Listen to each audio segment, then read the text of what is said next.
नाशिक शहर व परिसरात रविवारी मध्यरात्रीपासून सायंकाळी पावसाने जोरदार हजेरी लावली। दिवसभरात 30.2 तर गेल्या 24 तासात 105.3 मिलीमीटर पाऊस पडल्याची नोंद करण्यात आली आहे। गंगापूर धरण सायंकाळी 6 वाजेपर्यंत 86% भरले। जलसाठा 4834 दशलक्ष फुटापर्यंत पोहोचला आहे। रात्री 8 वाजता धरणातून विसर्ग 8100 क्युसेक पर्यंत वाढवण्यात आला। यामुळे गोदावरी या हंगामात पहिल्यांदा दुथडी भरून वाहिली आणि नाशिककरांनी पूर सदृश्य स्थिती बघण्याची प्रतीक्षा संपली।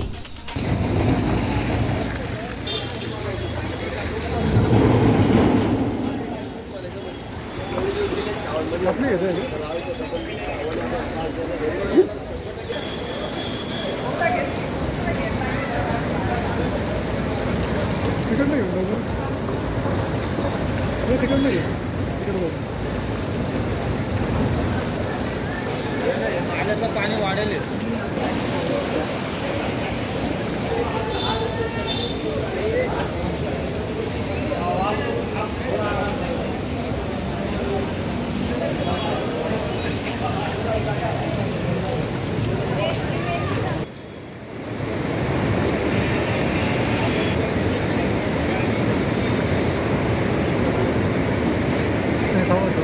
एवढा शॉट होईल येते ना मग चक्री येते ना। ही पूर सदृश्य स्थिती बघण्यासाठी नाशिककरांनी गोदावरीच्या मोठ्या पुलांवर गर्दी केली होती। यावेळी महापालिका आपत्ती व्यवस्थापन विभागाकडून तसेच पंचवटी भद्रकाली पोलिसांकडून नागरिकांना सुरक्षिततेच्या कारणास्तव सतर्कतेचा इशारा वाहनावरील PA सिस्टीमद्वारे दिला जात होता। अहिल्यादेवी होळकर पुलाखालून पुढे रामकुंडात सायंकाळी 7 वाजता 9470 क्युसेकचा विसर्ग प्रवाहित झाला। हरीश कोरडे, मी नाशिककर न्यूज, नाशिक।